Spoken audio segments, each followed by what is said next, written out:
नमस्कार दोस्तों। इस वीडियो में कवर करूंगा स्पार्स टेबल्स को। जानेंगे स्पार्स टेबल्स होती क्या है, उनका यूज़ क्या है, किस सिनेरियो में उनको यूज़ कर सकते हैं, और जावास्क्रिप्ट में स्पार्स टेबल को इम्प्लीमेंट करके भी देखेंगे। चलिए स्टार्ट करते हैं। और सबसे पहले जानते हैं एग्जाम्पल से कि स्पार्स टेबल का यूज़ कहाँ पे हो सकता है। एक इमेजिन करो, एरे है जिसके अंदर 1 करोड़ एलिमेंट्स है, बहुत सारे एलिमेंट्स हैं और सारे नंबर्स हैं। ओके, बहुत बड़ा एरे है, जस्ट नंबर्स है उसमें। और 1 करोड़ तक के एलिमेंट्स हैं उसमें।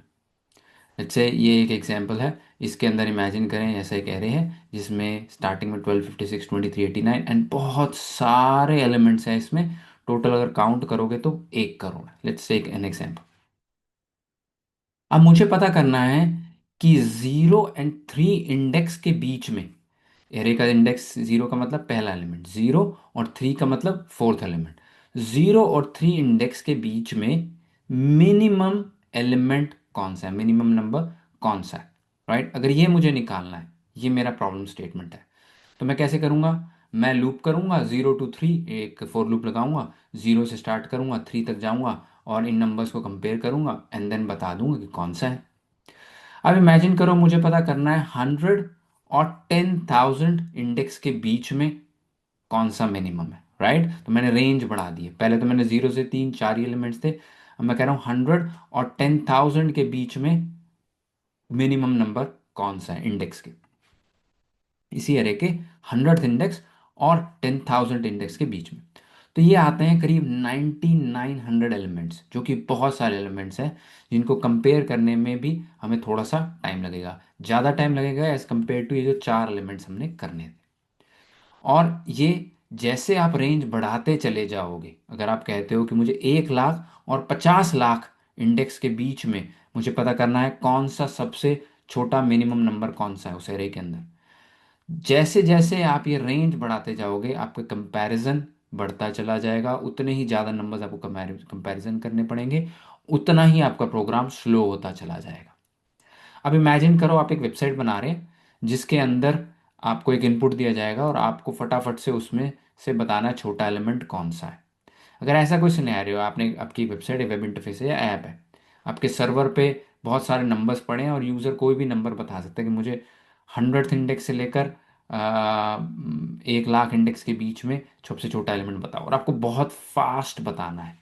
तो आपके पास ये कंप्यूटेशन का टाइम नहीं है, आप कंप्यूट नहीं कर सकते उस टाइम पे कि मैं लूप लगाऊंगा, सारे नंबर्स पे चेक करूंगा फिर बता दूंगा।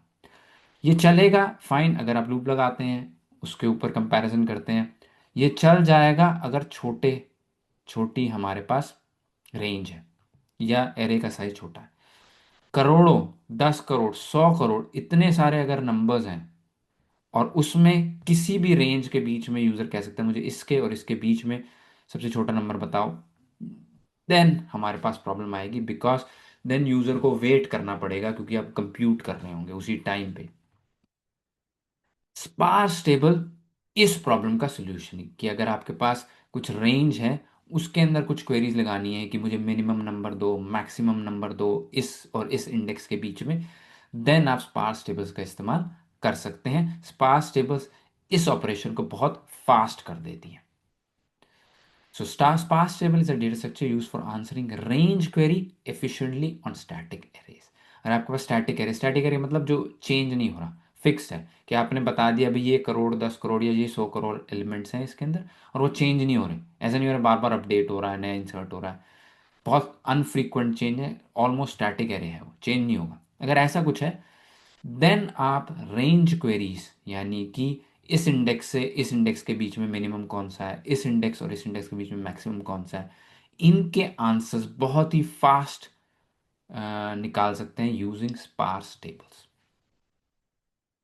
सो रेंज क्वेरीज में आते हैं min max number between index 100 and 10,000 में बताया था कि एक इंडेक्स स्टार्टिंग इंडेक्स है, एक एंड इंडेक्स है, उनके बीच में आपको मिन बताना है, मैक्स बताना है या कोई और ऑपरेशन बताना है, बट वो रेंज के बीच में है। तो ये रेंज क्वेरीज कहलाती हैं कि रेंज के अंदर ये क्वेरी में है मेरी, ये मुझे निकाल के दो। क्वेरी क्या होगी, मुझे मिन निकाल के दो या मैक्स निकाल के दो। Static array, array of 1 crore elements that does not change very fast. So again एक ही प्री रिक्विजिट है, रिक्वायरमेंट है कि स्पार्स टेबल की यूसेज तभी कीजिए जब आपका जो एरे है वो स्टैटिक है, बड़ा है, स्टैटिक मतलब चेंज नहीं हो रहा है इतनी जल्दी। इसके अंदर दोस्तों हम करते क्या है, हम प्री कंप्यूटेड आंसर पहले से ही रख देते हैं।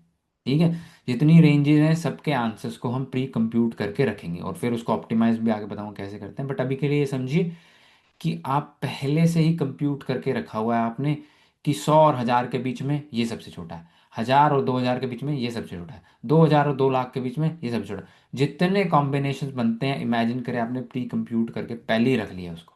तो एरे तो है ही है, उसके साथ रेंज, सारी रेंज में कौन सा मिन है कौन सा मैक्स है वो पहले से ही रख लिया है। क्योंकि आपने पहले से ही चीज़ें कैलकुलेट कर ली हैं, कर ली हैं, इसीलिए चीज़ें आपको आंसर्स फास्ट मिलेंगे। आपने पहले से ही चीज़ें कैलकुलेट करके रखी हुई हैं। इसको मैं और इन डेप्थ भी समझाऊंगा अभी एग्जांपल्स के थ्रू। ये तो सिर्फ एक डेफिनेशन है। अब इसके अंदर हम आगे, जैसे मैंने बताया, हम इसको ऑप्टिमाइज करने के लिए हम कुछ और ऑप्टिमाइजेशन करते हैं, कुछ चेंजेस करते हैं ताकि हमारी ये क्वेरीज तो फास्ट रहे और जो प्री कंप्यूटेड वैल्यूज़ हमें निकालनी है वो भी कम हो। तो उसलिए हम लॉग्स का इस्तेमाल करते हैं, बट वो बाद में अभी समझाऊंगा तो कन्फ्यूजन हो जाएगी। बट ये समझ के चलिए कि हम प्री कंप्यूटेड आंसर्स को रखते हैं, और जिस क्योंकि हमने पहले से ही हर चीज़ प्री कंप्यूट का मतलब पहले से ही आपने आंसर्स निकाल के रख लिए। जितनी भी क्वेश्चंस यूज़र पूछ सकता है उस सब के आंसर्स हमारे पास पहले से ही रखे हुए हैं। वो कोई भी रेंज डाले पहले से ही हमने उसका आंसर जवाब निकाल के रख लिया है। तो क्योंकि हमारे पास जवाब रखा ही हुआ है, हमें कुछ कंप्यूट ही नहीं करना, हम उसी टाइम उसको दे देंगे। प्री कंप्यूटेड आंसर्स कैसे होते हैं? We store all possible combination of min values. अगर मैं मिन का एग्जांपल लिखूं, जितने भी पॉसिबिलिटीज बनती हैं सब की सब हम स्टोर करके रख लेंगे। कोई ऐसा क्वेश्चन रह ही ना यूजर से रेंज क्वेरीज का जो हमारे पास पहले से प्री कंप्यूटेड ना हो। ठीक है, तो हम सारी चीजें रख देते हैं, which means we are always ready with the answer. हमारे पास आंसर रेडी है। क्वेश्चन कोई भी पूछे यूजर, हमारे पास सारे क्वेश्चंस के आंसर्स पहले ही रेडी है। हम कुछ भी कंप्यूटेशन नहीं करने वाले जब हम यूजर हमसे पूछ रहा है तो। एग्जाम्पल लेते हैं, ये एक हमारे पास एरे है। ठीक है, छोटा एग्जांपल लेता हूँ जिससे आसान, जिससे समझाने में आसान होगा। बट अगर इतना छोटा एरे है तो स्पार्स टेबल का इस्तेमाल मत करना। स्पार्स टेबल सिर्फ तभी इस्तेमाल करना बहुत बड़ी एरे हो, बहुत सारे एलिमेंट्स हो जो चेंज ना होते, तो बहुत छोटा है। बट एग्जांपल के लिए मैं अभी ये हम एक एरे लेते हैं जिसमें हमारे पास 6 एलिमेंट्स हैं। We will precompute all minimum value combination. तो हम इसकी सारी जो मिनिमम वैल्यू कॉम्बिनेशन है वो कंप्यूट कर लेंगे अभी। ठीक है दोस्तों, अब हम समझते हैं कैसे प्री कंप्यूटेड आंसर्स को निकाला जाता है। तो उसके लिए मैं ये एरे लेता हूँ जो मैंने प्रीवियस स्लाइड में दिखाया था। इसी एरे पे कैसे प्री कंप्यूटेड वैल्यूज़ निकाली जाएंगी वो मैं थोड़ा सा आपको इस पार्ट के अंदर एक्सप्लेन करूँगा। तो लेट्स से ये हमारे पास एरे है, अब हम इसको ड्रॉ करते हैं। तो हमारे पास एरे आ गया है यहाँ पे, जिसके अंदर 6 वैल्यूज़ है, 15, और क्या है हमारे पास, 22, 13, 22, 13, 27, 29, 31, 27, 29 एंड 31। अब 6 वैल्यू। अब यूजर, अब ये स्टार्ट हो रहा है 0 इंडेक्स से और ये जा रहा है 0, 1, 2, 3, 4, 5, फिफ्थ इंडेक्स तक। ठीक है, तो इंडेक्स है हमारे पास यहाँ पे ये सारे इंडेक्स है। तो यूजर हमें कोई भी इंडेक्स कह सकता है। वो कह सकता है सेकेंड इंडेक्स से फोर्थ इंडेक्स के बीच में मिनिमम बताओ। अगर ये कहता है वो, तो हमारे पास आंसर आना चाहिए 13, 27, 29 में मिनिमम कौन सा है, 13। यूज़र हमें कह सकता है मुझे फर्स्ट इंडेक्स से लेकर थर्ड इंडेक्स के बीच में मिनिमम बताओ, तब आंसर अगेन आएगा 13। यूज़र कह सकता है मुझे थर्ड इंडेक्स स्टार्टिंग से लेकर फिफ्थ इंडेक्स के बीच में बताओ, तो हमारे पास आएगा 27, 29, 31। तो यहाँ पे आ गया हमारे पास 27। तो कुछ भी यूज़र कह सकता है, इधर से इधर के बीच में, 27 से 31 के बीच में, 29 और 31, 4 और 5 के बीच में, ये सारे कॉम्बिनेशन पे कुछ भी रेंज क्वेरी हमें यूज़र दे सकता है। हमें नहीं पता क्या देगा, तो हमने सारे कॉम्बिनेशंस निकाल के रखने। ओके, अब क्योंकि हमने ये सारी वैल्यूज़ को प्री कंप्यूट करके रखना है, हमें कुछ एक स्ट्रक्चर में रखना पड़ेगा जिससे उससे वैल्यूज़ निकालना आसान हो। तो उसके लिए हम क्या करेंगे दोस्तों, हम कहेंगे कि जो स्टार्टिंग इंडेक्स है उसको हम कहते हैं आई है। ठीक है, ये है स्टार्टिंग इंडेक्स, स्टार्ट है, स्टार्ट। और जे है एंड इंडेक्स।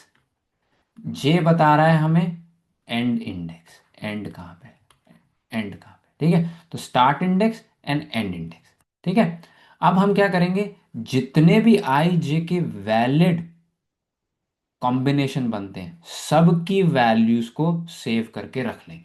ठीक है, तो जब हम ऐसा करेंगे ना, तो हमारे पास एक टेबल बन जाएगी जिसमें हमारे पास आई होगा एंड जे होगा। यहाँ पे हम इंडेक्स लिख देते हैं 0 1 2, सॉरी 2 3 4 5। ठीक है, और यहाँ पे भी इंडेक्स डाल देते हैं 0 1 2 3 4 5। अब ये जे है जो कि एंड इंडेक्स है, ये आई है जो कि स्टार्टिंग इंडेक्स है। अब ये 5 तक क्यों है, क्योंकि इसमें हमारे पास 5 तक इंडेक्स है 0 से 5, इसलिए आई की वैल्यू भी 5 तक जा सकती है, जे की वैल्यू भी 5 तक जा सकती है। आप एरे के बाहर तो नहीं जा सकते, एरे के अंदर ही रहोगे। और जो 5 का एरे है, इसलिए ये दोनों 5 पर ही खत्म हो जाते हैं। अब हम कहेंगे कि 0 0, 0 स्टार्ट इंडेक्स और 0 जे इंडेक्स एंड इंडेक्स के बीच में कौन सी मिनिमम वैल्यू है। यहाँ पे आते हैं, 0 स्टार्ट इंडेक्स और 0 ही एंड इंडेक्स, तो 15 और 15 के बीच में कौन सा वैल्यू छोटी है, 15 ही छोटी है। फिर हम कहते हैं 0 और 1 के बीच में कौन सी है, 0 और 1 के बीच में, 0 इंडेक्स 1 के बीच में ये हमारी 15 छोटी है। ठीक है, यहाँ पे भी 15 लिख देते हैं। 0 इंडेक्स और 2 इंडेक्स के बीच में कौन सी है, 0 इंडेक्स और 2 इंडेक्स के बीच में कौन सी है, ये 15 12 13 होगी, इसमें 13 छोटी है। राइट, उसके बाद है 0 और 3, 0 0 1 2 3, ये हो गया हमारे पास यहाँ पे 0 1 2 3, तो यहाँ पे इन चारों के अंदर 13 फिर से छोटी है, फिर 13 आ गया यहाँ पे। 0 और 4, ये 0 और ये 4, इसके बीच में है हमारे पास 0 और 4 के बीच में, फिर 13 आ गया, ये 13 छोटा है, सबसे छोटा।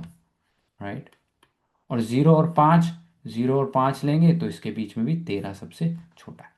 तो हमारे पास 0 से स्टार्ट होने वाले जितने कॉम्बिनेशन थे यूजर पूछ सकता, वो हमने क्लियर कर दी। अब 1 पे आते हैं, 1 और 0, I 1 J 0, I 1 और J 0, उल्टा हम चलते नहीं, आई हमेशा छोटा होना चाहिए जे से। ठीक है, तो इस केस में हम कहेंगे नहीं है कुछ, I 1 और J 1। अब I 1 और J 1 दोनों 1 1, 22, तो यहाँ पे आ जाएगा 22, and so and so fourth. अब हम ऐसे भरते चले जाएंगे पूरी की पूरी इस टेबल को। ठीक है, तो ये भर के कैसे दिखती है वो आपको दिखाता हूँ।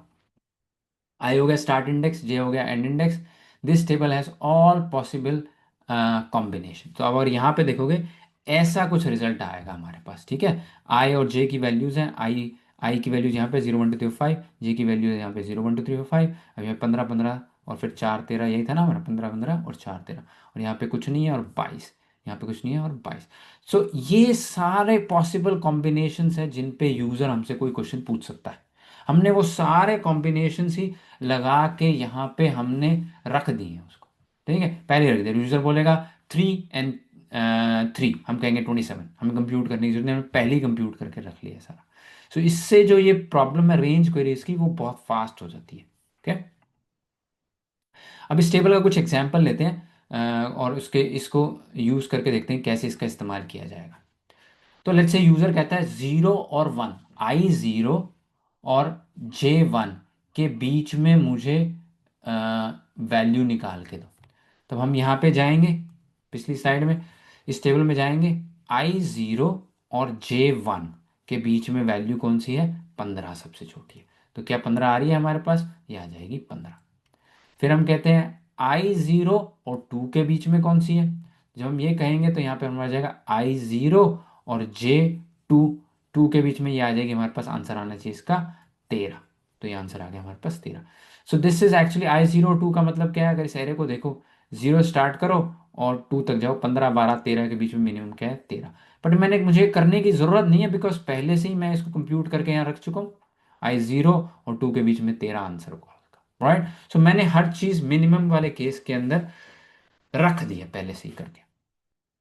सिमिलरली अगर आपको मैक्सिमम वाला निकालना है तो आपको इन मिनिमम की जगह मैक्सिमम वैल्यू रखनी पड़ेगी। राइट, बट आप प्री कंप्यूट करके मैक्सिमम वैल्यू रखेंगे, कोई मांगेगा तो उसको जवाब दे देंगे।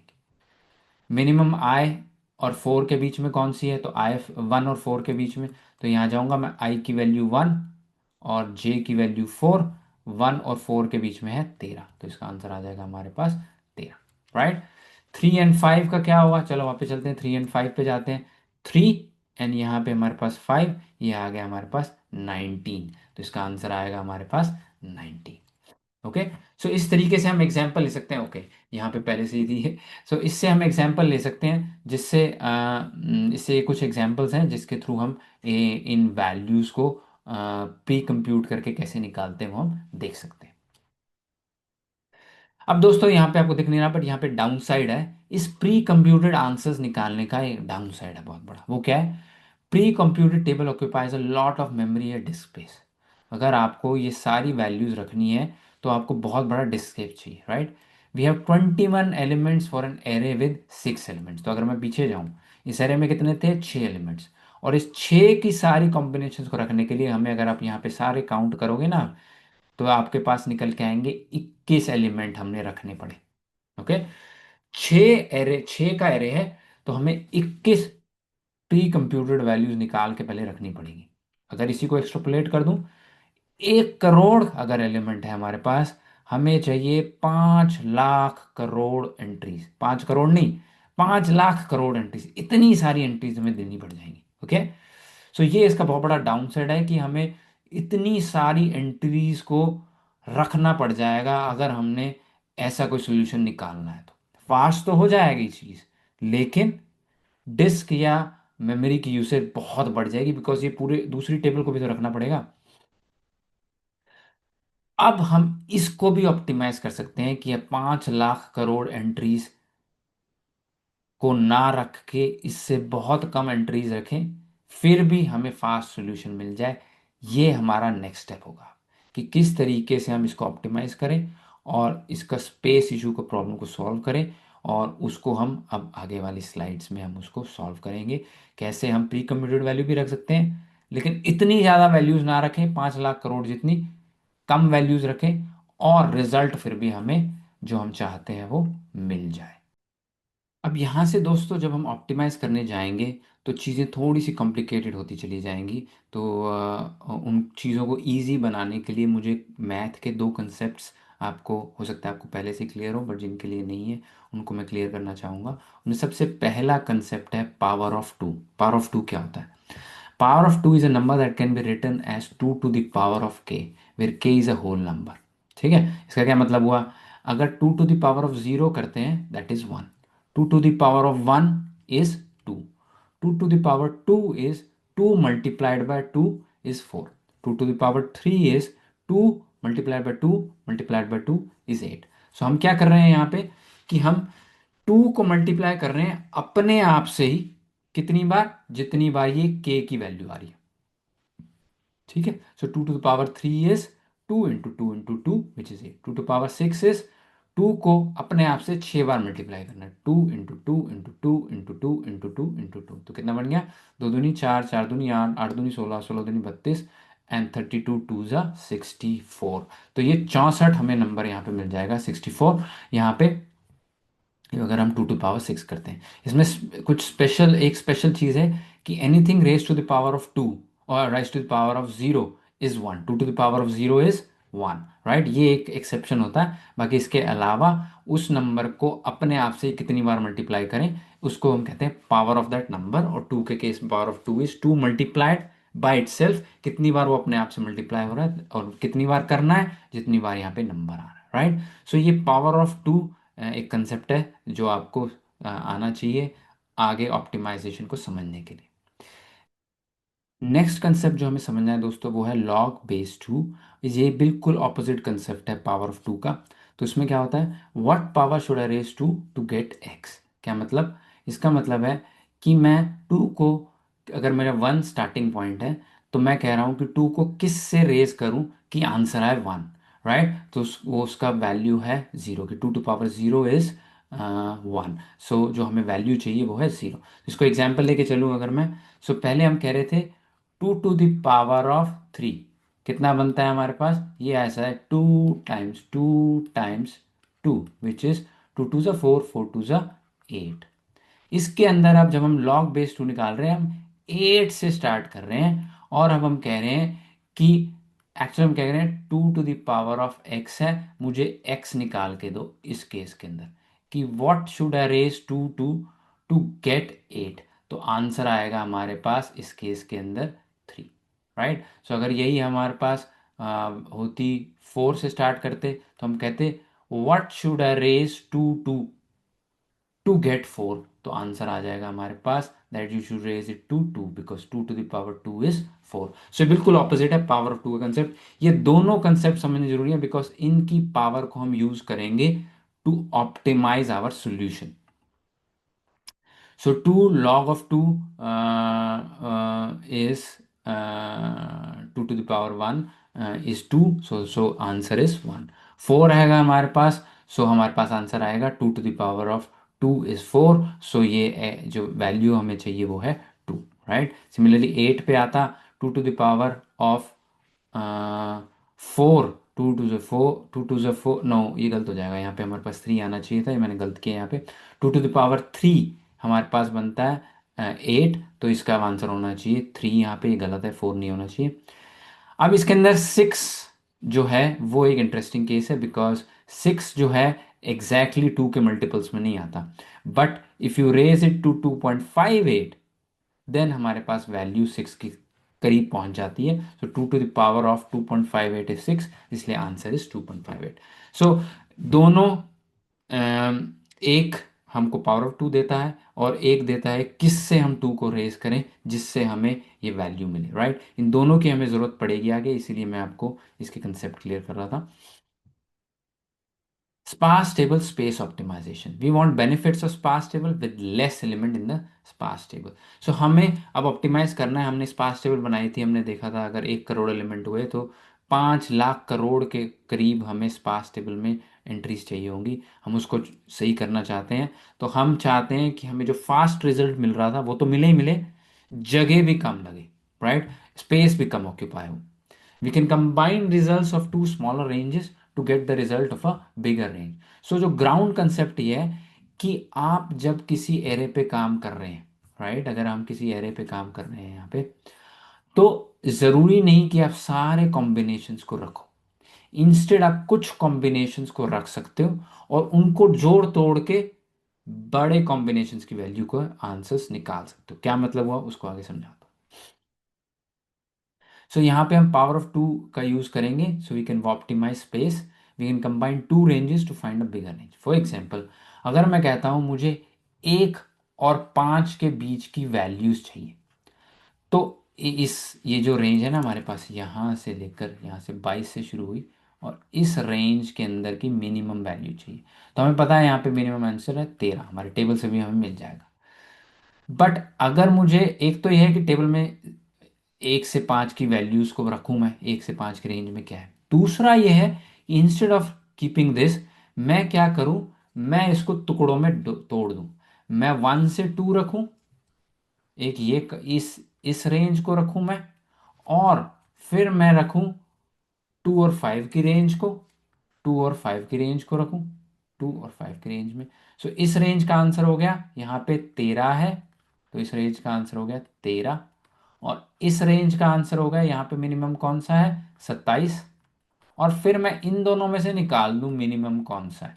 तो थोड़ी सी कंप्यूटेशन बनी है, लेकिन फिर भी बहुत सारी कंप्यूटेशन बच गई। तो अब मुझे पता है 13 और 27 के बीच में मिनिमम कौन सा है 13, तो मुझे डायरेक्ट आंसर नहीं मिला, पर दो रेंजेस के कॉम्बिनेशन को मिला के मैंने आंसर बना दिया कि इस रेंज में छोटा है 13, इस रेंज में छोटा है 27, इन दोनों की रेंज में छोटा कौन सा होगा जो कि 13 और 27 में से छोटा है, और 13 और 27 में से 13 छोटा है, तो ये जाके हमारे पास रिजल्ट बन गया, right.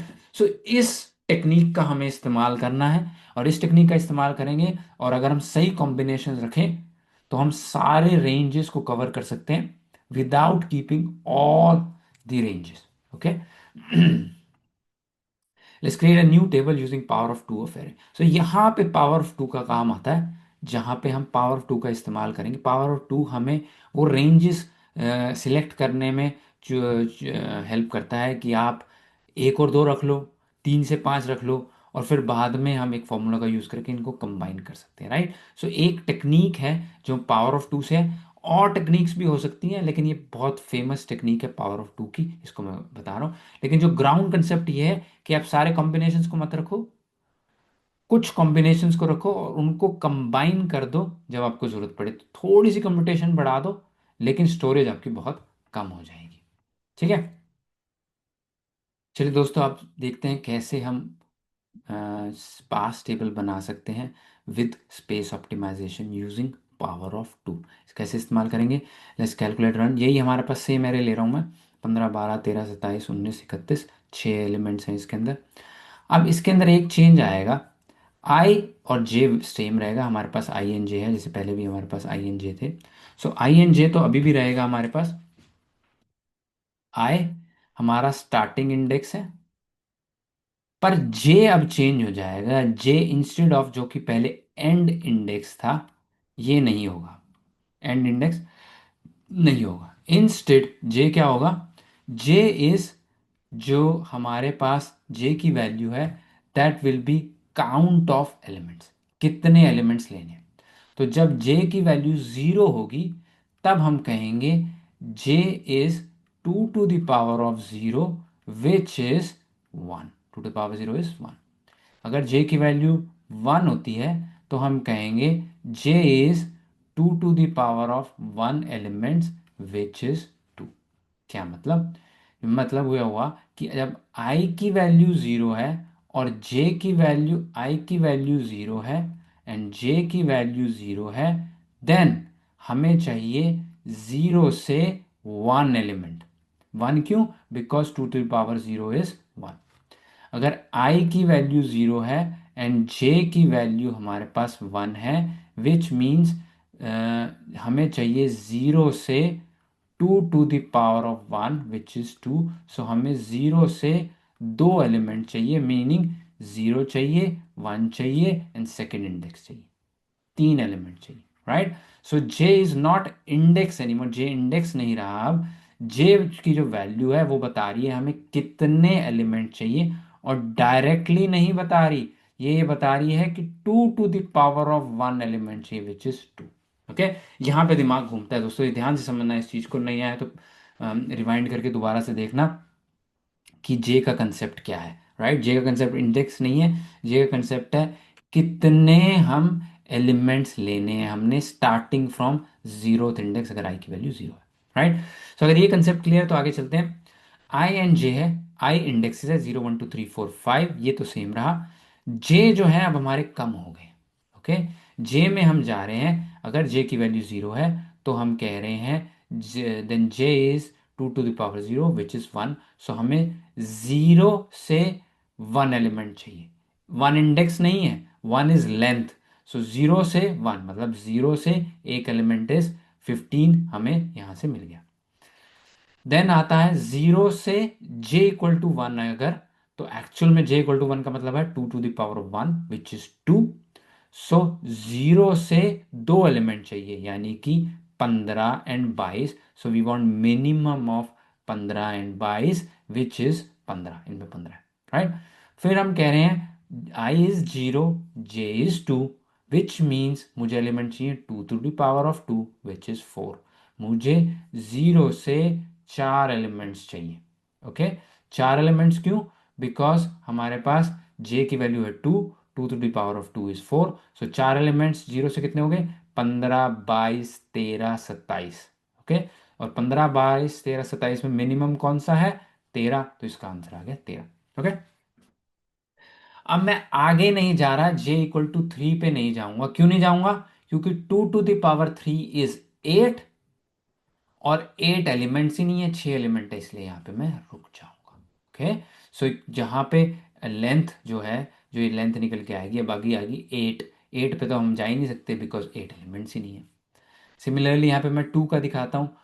I is two and j is zero, and two to power zero is one. So j से वन एलिमेंट, दो से सेकेंड इंडेक्स से, आई से टू से मुझे एक ही एलिमेंट चाहिए, तो वो है 13। तो आंसर आ जाएगा यहाँ पे 13।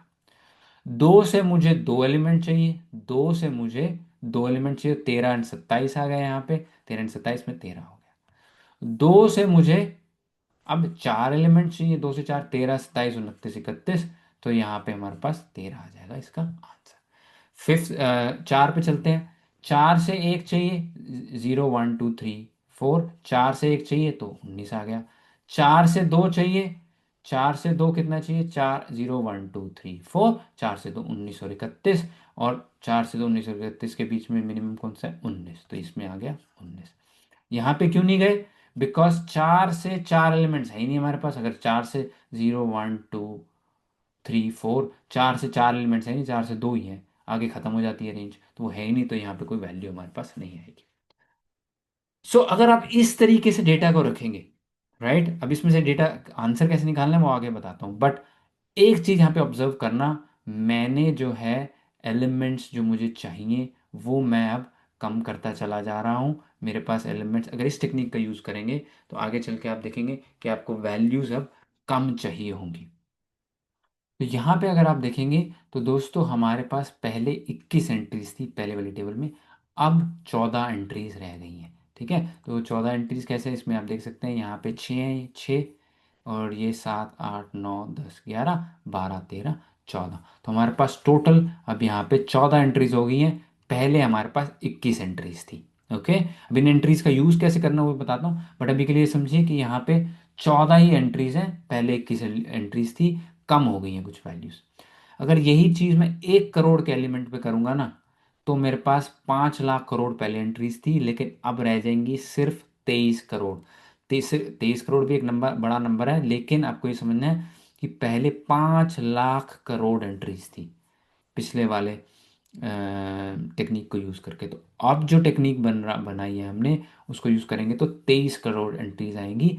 और अगर डिस्क स्पेस या मेमोरी की बात करें, पहले 5 लाख करोड़ एंट्रीज को रखने के लिए आपको 20 टेराबाइट की डेटा की जरूरत थी, स्पेस की जरूरत थी। अब वो डेटा कम हो जाएगा, जब आप 23 करोड़ रखोगे तो 920 MB के अराउंड में आपका डेटा, नंबर न्यूमेरिकल डेटा अगर है तो वो 920 MB के अराउंड में डेटा हमारे पास आके आ जाएगा, स्पेस हमारे पास यूज होगी, तो बहुत बड़ी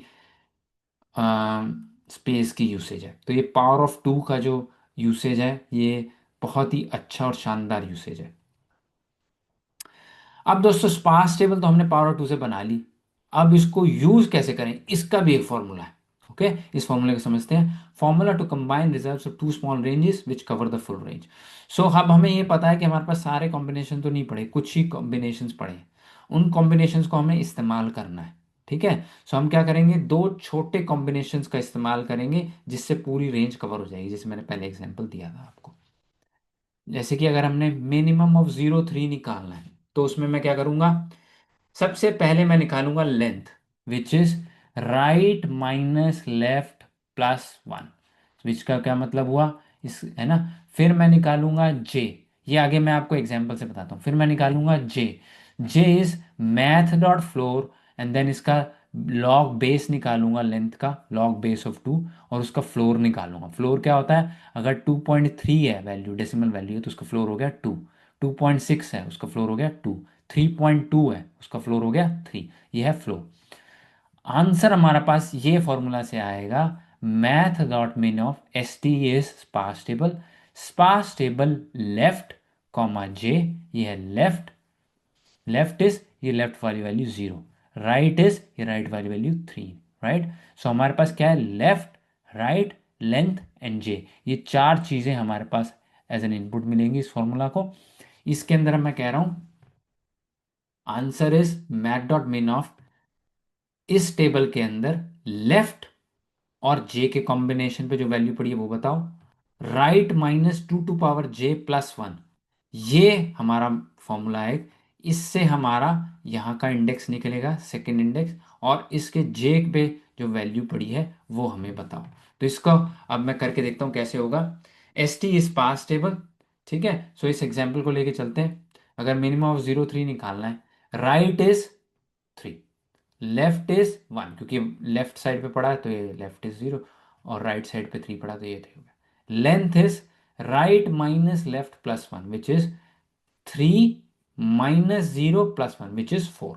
ओके, जे क्या हो गया हमारे पास, j is math dot floor math dot log of length, length क्या है हमारे पास 4, so which is math dot floor of math dot log of 4, log base 2, sorry, log base 2 is 4 is, अब ये क्या निकलेगा हमारे पास, चार, ये जो पहले मैंने आपको समझाया था कि पावर ऑफ 2 का ऑपोजिट है लॉग बेस 2 की वैल्यू निकालना। So what should I raise 2 to get 4 which will be 2, 2 to the power 2 is 4, that's why यहाँ पे आ जाएगा 2। सो हमारे पास जे आ गया 2। आंसर क्या होगा, math dot min of s T left I J comma S T right minus 2 to the power j+1 j, तो ये निकल के आएगा ST02 S T right is 3 - 2 to the power of j, j is 1 + 1। सो 3 - 2 + 1 क्या निकल के आएगा हमारे पास, 3 - 2 इज, अगर हम यहाँ पे अ, लगाते हैं फॉर्मूला, तो 2 to the power of 1 is 2, 3 - 2 is 1, 1 + 1 is 2। तो यहाँ पे आ जाएगा ST02 एंड ST22। अब उस टेबल का यूज आएगा, ST02 पे क्या पड़ा है, ST22 पे क्या पड़ा है, यहाँ के अकॉर्डिंग तेरह तेरह पड़ा है, 02 और 22 पे चलते हैं अब हम। सो हमारे पास 02 पे पड़ा है 13, ठीक है, और 2 पे पड़ा है 13। सो 13 और 13 में से छोटा कौन सा है, 13 13 आ गया था ना यहाँ पे, इस टेबल में हमारे पास आ गया 13 13। सो यहाँ पे 02 पे भी 13 पड़ा है, 22 पे 13 पड़ा है, तो इसमें मैथ डॉट मीन ऑफ 13, 13 और 13 में छोटा कौन सा, दोनों बराबर ही है, तो 13 हो गया, राइट। ये दोस्त समझना बहुत ज़रूरी है। ये अगर आपका मैथ के कंसेप्ट क्लियर नहीं है तो ये मुश्किल होगा समझने में। बट अगर आपको समझ नहीं आया तो प्लीज़ पीछे जाइएगा वीडियो पे, और power of two, log base two समझिएगा, फिर इस फॉर्मूला को समझिएगा। इस फॉर्मूला को अगर आप फॉलो करेंगे, राइट क्या है, लेफ्ट क्या है, लेंथ कैसे आया, जे कैसे आया, फिर ये कैसे आया, यहाँ से हम ST0222 पे कैसे पहुँचे, फिर यहाँ पे मैं उस टेबल में गया, टेबल में 02 और 22 की वैल्यू देखी वापस आके, राइट, कि 02 0 और 2 यहाँ पे है, J2 ये वाला 2 नहीं, J की वैल्यू 2, इस 2 और इस 0 के कॉम्बिनेशन में 13 पड़ा है, 2 और 2 पे क्या पड़ा है, 13 पड़ा है। तो इन 13 13 को मैंने उठाया इन दोनों को, और इसमें से मिनिमम निकाला, तो वैल्यू मुझे निकल के आई। ये समझना बहुत ज़रूरी है दोस्तों, तो प्लीज़ अगर नहीं समझ आया तो पीछे जाके दोबारा से देखिएगा। मैं कुछ और एग्जांपल लेता हूँ, 2 और 5, ठीक है। So left is 2, right is 5, length is 5 - 2 + 1 which is 4। J is हमारे पास, ये हम लॉग बेस 2 ऑफ 4 निकालेंगे यहाँ पे, जो हमारे पास लेंथ थी उसकी 4 आई है, तो फिर अगेन ये 2 निकल के आएगा। सो आंसर इन मैथ और mean of left J comma S T right -2 to the power j+1 j। सो ये निकल के आएगा, अगर आप इसको देखोगे, लेफ्ट की वैल्यू है 2, जे की वैल्यू है 2, यहाँ पे आया 5 - 2 to the power 2 + 1। सो यहाँ पे 5 - 2 to the power 2 is 4, 5 - 4 is 1, 1 + 1 is 2। सो ये 2 निकल गया और ये 2 हो गया। सो ST22 and ST22 which is 13 13, and यहाँ पे आ गया हमारे पास 13। सो सेम फॉर्मूला का यूज़ कर रहा हूँ, जस्ट मेरे पास ये लेफ्ट की वैल्यू, राइट की वैल्यू, लेंथ की वैल्यू, जे की वैल्यू चेंज हो गई है। लास्ट एग्जाम्पल 1 3 का लेते हैं। Left is 1, right is 3, length हमारी आएगी 3, जे आएगा हमारे पास 1, because math dot flow log base 2 of 3 is, ये एक डेसिमल नंबर निकल के आता है, इसलिए हमने इसको मैथ डॉट फ्लोर किया, उससे हमारे पास निकल के आया 1। फिर हमने ये वाला फॉर्मूला लगाया, हमारे पास एंड में निकल गया है ST11 एंड ST21। और अगर टेबल पे देखोगे तो ST11 की वैल्यू 13 होगी, ST21 की वैल्यू 13 होगी, आंसर आ जाएगा 13। ओके। सो दोस्तों ये है हमारे पास फॉर्मूला जो हम इस्तेमाल करेंगे। ये थी बेसिक थ्योरी। अब मैं कोडिंग में जाऊंगा और इसको कोड करके कैसे करना है उसको मैं आगे एक्सप्लेन करूंगा आपको, और इसकी इम्प्लीमेंटेशन करेंगे हम जावास्क्रिप्ट के अंदर।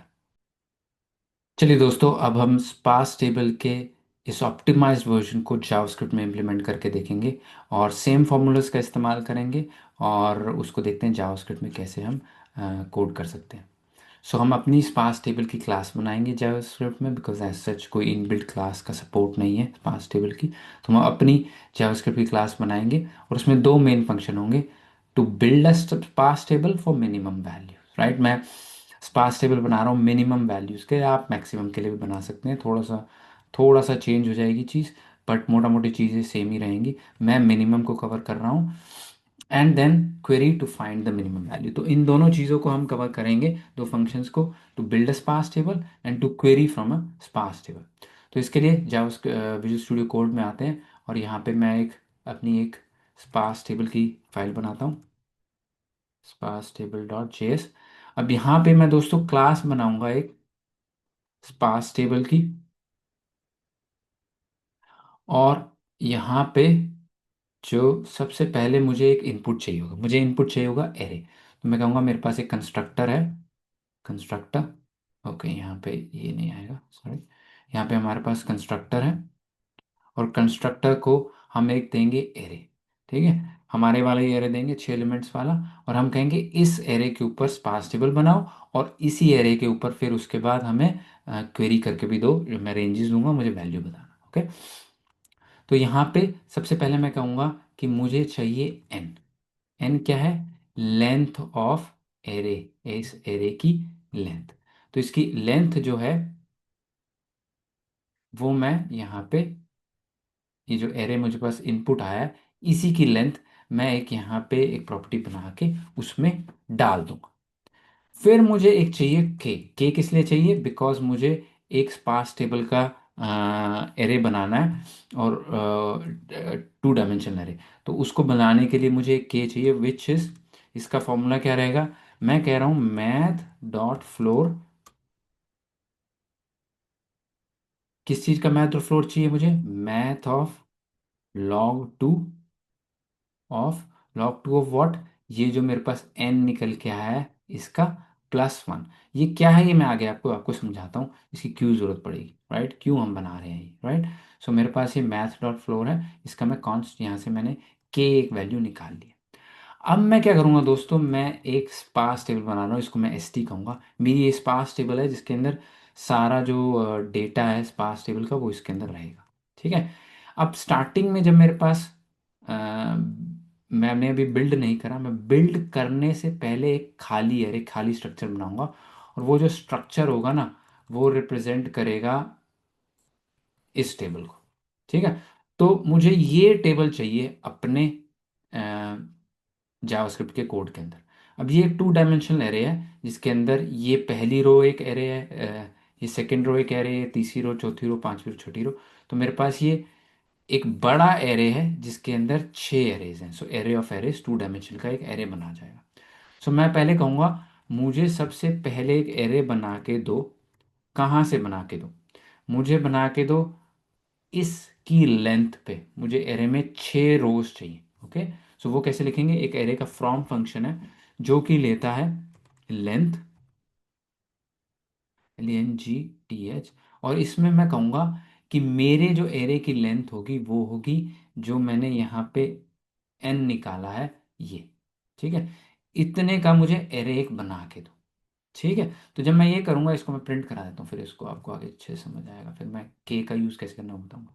सो मैं यहाँ पे लिखता हूँ console dot log this dot S T, this dot S T. ठीक है, तो मैं इसको यहाँ पे इसका ऑब्जेक्ट बना लेता हूँ। कॉन्स्ट इनिशिएट कर लेते हैं इसको, my sparse table equal to new sparse table. और यहाँ पे मैं इसको एक एरे दे देता हूँ, अपने वाले एरे जो मैंने यहाँ पे दिया था, 15 22 13,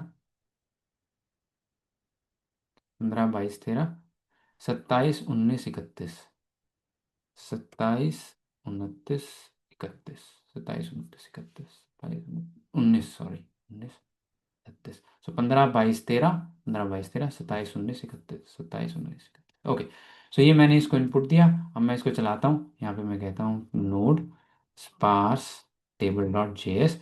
अब यहाँ पे इसने क्या किया दोस्तों, मेरे लिए यहाँ पे एक इसने एरे बनाया, और उस एरे में अभी हमारे पास कितने एलिमेंट है? 6। 6 कहाँ से है? बिकॉज जो मैं एरे ये दिया मैंने, ये एरे के अंदर 6 एलिमेंट्स हैं, इसने इसका एन निकाला 6, ये एन यहाँ पे दिया, तो इस वजह से यहाँ पे मेरे पास एरे आ गया 6 का। बाकी जो वैल्यूज़ हैं उसके अंदर सारी अनडिफाइंड है।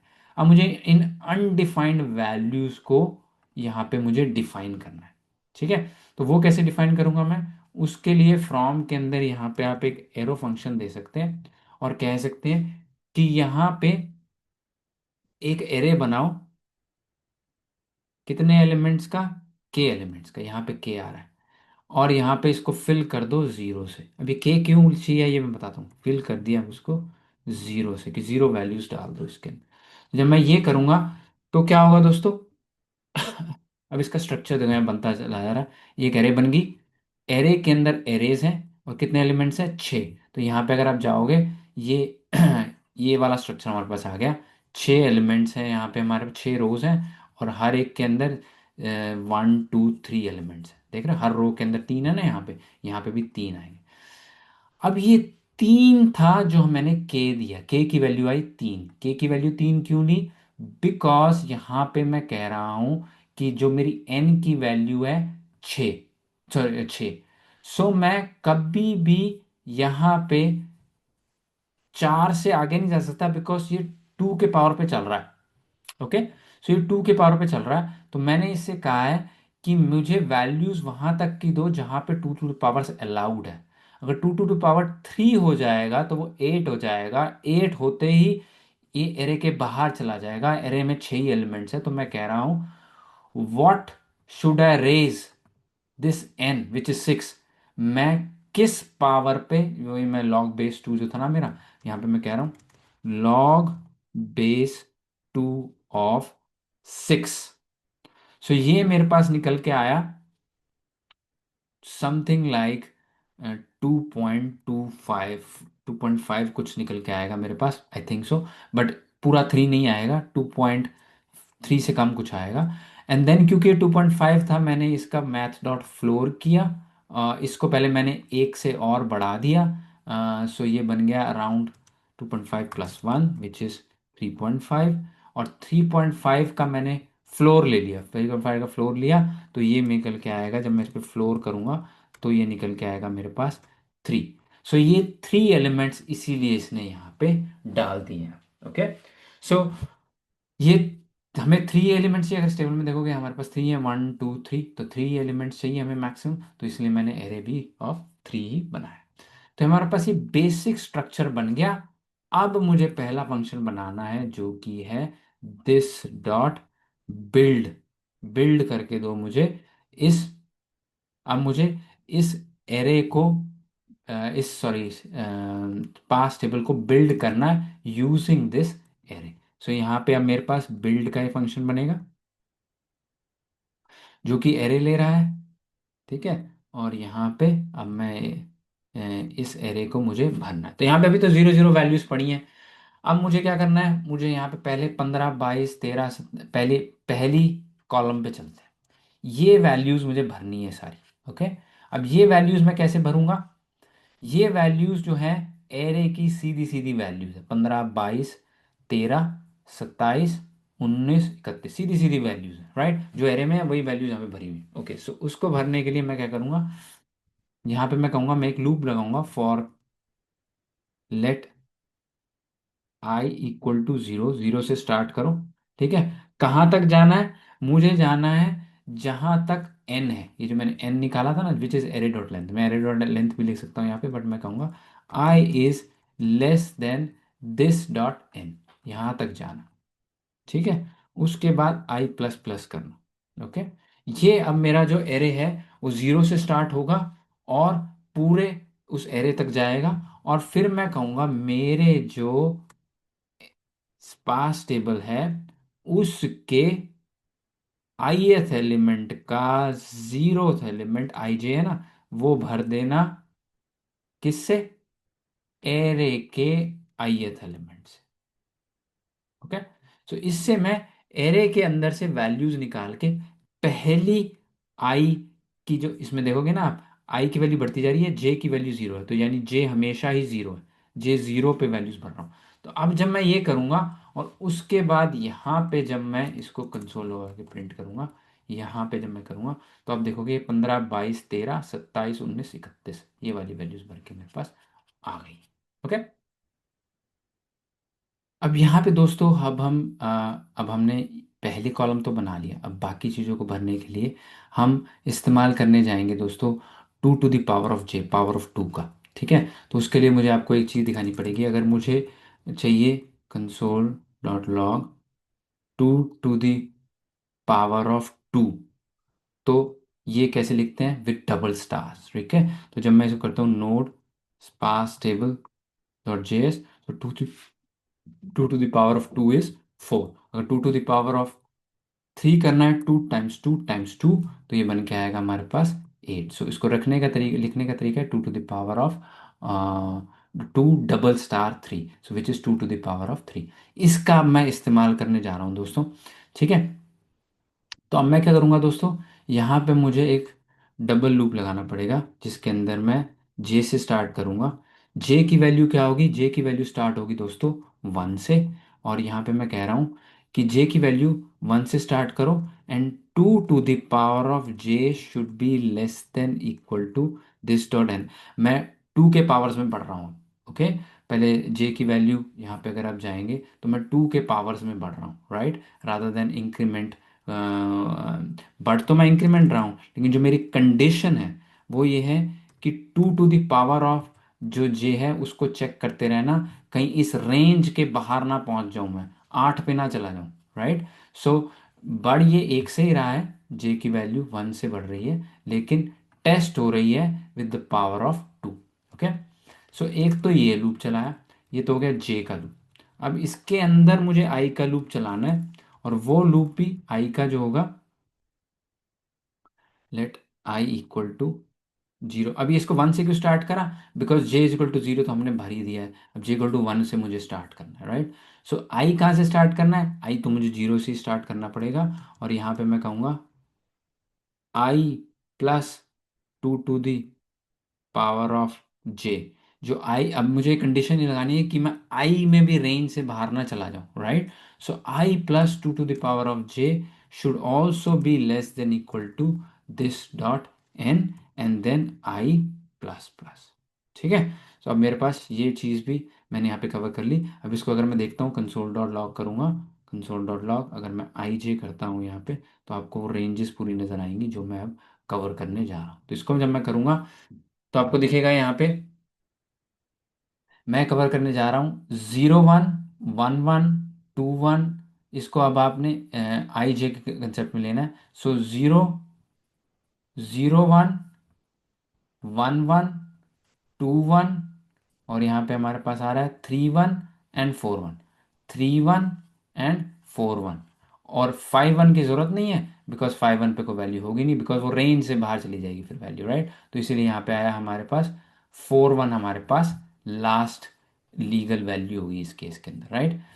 फिर हमारे पास आया zero two, one two and two two. तो यहाँ आ गया zero two, one two and two two. फिर हम रेंज के बाहर चले जाएंगे तो यहाँ से वैल्यू यहाँ पे खत्म हो गई, राइट। सो इस पूरे स्ट्रक्चर में हमारे पास आई और जे की ये वाली वैल्यूज हमारे पास आ गई है, जिन कॉम्बिनेशन वैल्यू डालना है, ये तो डली हुई है पहले से, और ये वैल्यू हमारे पास आ गई है।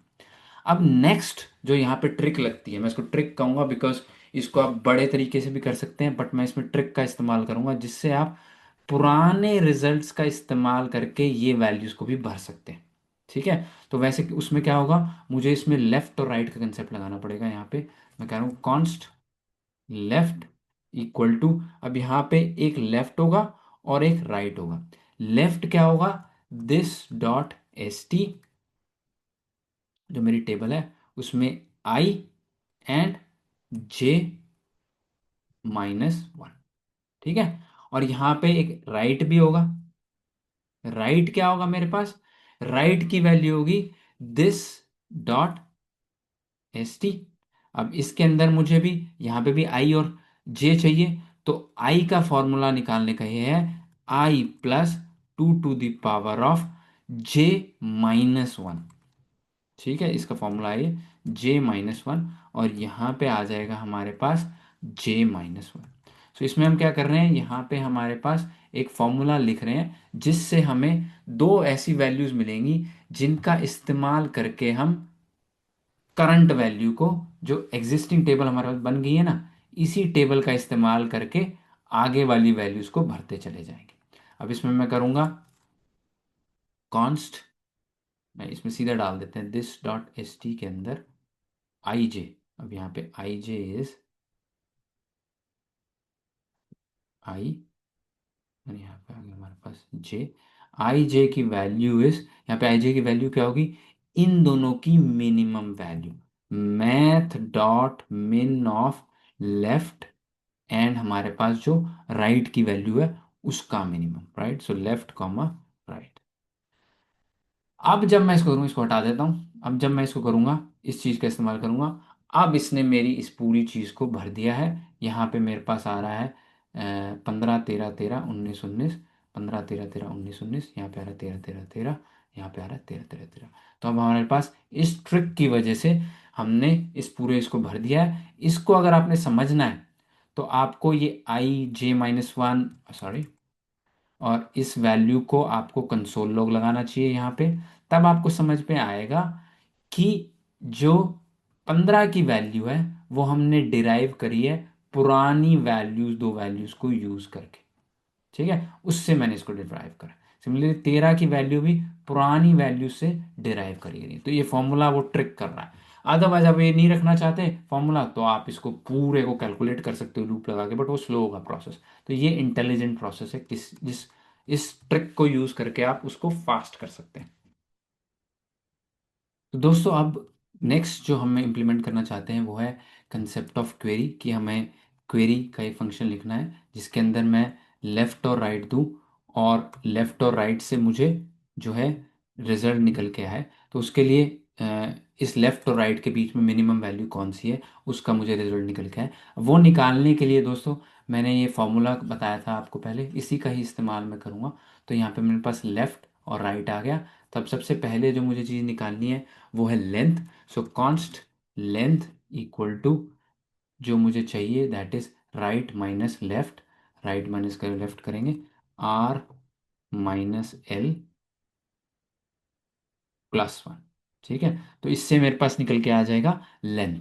अब मुझे क्या चाहिए, मुझे चाहिए जे। सो जे के लिए मैं कहूँगा कॉन्स्ट जे इक्वल टू, इसका फॉर्मूला मैथ डॉट फ्लोर। इसके अंदर दोस्तों बहुत सारी ट्रिक्स लग रही हैं जो कि लोगों ने एक्सपेरिमेंट कर करके समझी हैं। तो ये ट्रिक्स को आपको समझना है। ये ट्रिक्स कैसे काम करती हैं, बहुत अच्छी लॉजिक और ब्रेन की एक्सरसाइज भी है कि ये ट्रिक कैसे कर रही हैं। और इससे अच्छे से आपको जावास्क्रिप्ट की भी कई सारे इनर लॉजिक समझ आएंगे कि कैसे वो सारी चीज़ें काम करती हैं। तो यहाँ पे अभी हमने जे निकालना है जो कि मैथ डॉट फ्लोर के अंदर मैथ डॉट लॉग। सो हम log base two of what, of हमारी जो है यहाँ पे लेंथ, ये हमने निकाला है यहाँ पे। ये जो लेंथ ऊपर निकाली ये आ गया। अब इस जे का इस्तेमाल करना है तो हमारे पास जो रिजल्ट निकल के आएगा that is what, result is math dot मिन ऑफ। अब दिस इज, अब यहाँ पे मैं मैथ डॉट मिन फंक्शन का इस्तेमाल कर रहा हूँ। अब मैं टेबल का इस्तेमाल करूंगा, पास टेबल का, दिस डॉट एस टी के अंदर जो मेरे पास लेफ्ट है, तो मैंने एल ले लिया यहाँ पे। यहाँ पे आ गया हमारे पास जे, तो जे मेरे पास ये हो गया। और यहाँ पे आ गया दिस डॉट एस टी, यहाँ पे मेरे पास आ गया ये। अब यहाँ पे आएगा, ये थोड़ा सा ट्रिकी है, आर माइनस, अब मुझे क्या चाहिए, two to the power of j plus one. Right, ये था ना, r minus two the power j plus one. और यहाँ पे जे मुझे चाहिए। ओके, सो ये मेरे पास रिजल्ट हो गया। अब इस रिजल्ट को मैं रिटर्न कर दूंगा, रिटर्न रिजल्ट, क्वेरी कर दो यहाँ पे console dot log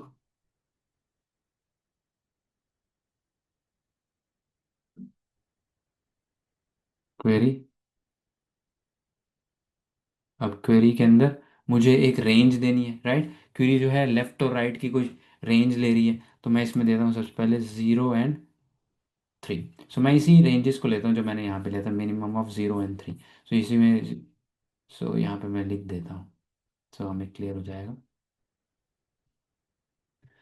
0 and exciting, यहाँ पे रिजल्ट आने वाला है, लेट्स सी ये चलता है नहीं चलता। Reference error, query is not defined. So of course मैं इसको डायरेक्टली यूज़ नहीं कर सकता, मुझे यहाँ पे देना पड़ेगा my sparse table dot query, right. Query को मैं डायरेक्टली यूज़ नहीं कर सकता। सो 0 3 के बीच में रिजल्ट आया मेरे पास 13। ठीक है, और ऐसे ही मैं अगला क्वेश्चन ले लेता हूँ। इसमें क्या था मेरे पास, 0 3 ये था, फिर 2 and 5 था मेरे पास। 2 and 5 में क्या आएगा, 2 and 5, 2 and 5 में क्या आएगा, लेट्स से 2 and 5 ले लेते हैं। 2 and 5 में भी मेरे पास आया 13, यहाँ पे 13 ही था इसका आंसर भी। नेक्स्ट था 1 and 3, 1 and 3 में क्या है, वन एंड थ्री, यहाँ पे भी 1 एंड 3। सो 1 एंड 3 में क्या है आंसर मेरे पास, इसमें भी 13 है। एक और रेंज लेते हैं जहाँ पे 13 नहीं है। So this is 0 1 2 3, 3 and 4 5, 3 and 5 कर लेते हैं, 3 एंड 5, और यहाँ पे दे देते हैं 3 एंड 5। तो जब हम इसको देंगे तो हमारे पास रिजल्ट आया 3 और 5 में, हमारे पास जो छोटा है वो है 19। तो ये थी दोस्तों स्पार्स टेबल की इम्प्लीमेंटेशन।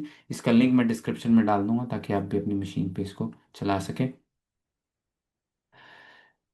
अब मैंने मिनिमम का बनाया है, अगर आप अपने आप को चैलेंज करना चाहते हैं तो मैक्सिमम का बनाइए, और बनाएं तो प्लीज़ कमेंट में उसका कोड डालिएगा ताकि और भी उसको, और बच्चे भी उसको देख सकें। स्पार्स टेबल के पॉजिटिव क्या है? Extremely fast for range queries like मिन एंड मैक्स। मिन एंड मैक्स क्वेरीज की, रेंज क्वेरीज के लिए फास्ट रिजल्ट देने का बहुत अच्छा तरीका है। Can and Harris with millions of elements, अगर मिलियंस करोड़ों एलिमेंट्स हैं आपके पास, उनको ये हैंडल कर लेगा। Pre processes all results for fast, मतलब सारे रिजल्ट्स पहले से प्रोसेस होकर रखे होते हैं। अगर सारे नहीं रखे होते तो ऑप्टिमाइज करके हम उसके कुछ पार्ट्स को रख लेते हैं, बट कम प्रोसेसिंग होती है, रिजल्ट जल्दी मिल जाता है। नेगेटिव्स क्या हैं इसके? Huge preprocessing time, slow start for a software program. So अब अगर आप इसमें देखें, मैंने जैसी एरे दिया, मैंने इसको पहले बिल्ड करा। अगर ये करोड़ों का एरे होता, अभी तो हमारा चीज़ फास्ट होगी, करोड़ों का एरे होता तो स्टार्ट होने में बहुत टाइम लगाता है, इसको बिल्ड करने में, सारे कॉम्बिनेशंस को बनाने में, राइट। सो ये बहुत स्लो स्टार्ट होती है इसकी सॉफ्टवेयर की। Works only with static arrays, static arrays के साथ काम करता है। मैंने एक स्टैटिक एरे दिया है, इसके अंदर वैल्यूज चेंज नहीं कर रहा मैं। अगर इसकी वैल्यूज चेंज हो रही होती तो पूरी स्पार्स टेबल को दोबारा से कंप्यूट करना पड़ता, क्योंकि चेंज, अगर से मैं इसके अंदर एक और एलिमेंट डाल देता बीच में ही, और फिर कोई और हटा देता, फिर डाल देता, फिर हटा देता, फिर डाल देता, जब भी मैं डाल रहा हूँ हटा रहा हूँ, डाल रहा हूँ हटा रहा हूँ, मुझे ये बिल्ड दोबारा करना पड़ेगा। तो ये बेस्ट है काम करने के जहाँ पे स्टैटिक एरे है, एरे चेंज नहीं हो रहा।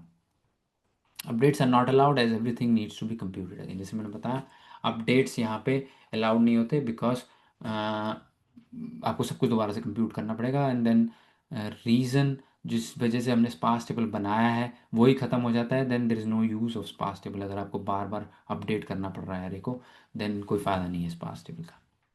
इस वीडियो में इतना ही दोस्तों, आई होप आपको वीडियो पसंद आया होगा, एंड मैं हाजिर हूँगा नेक्स्ट वीडियो में। नमस्ते।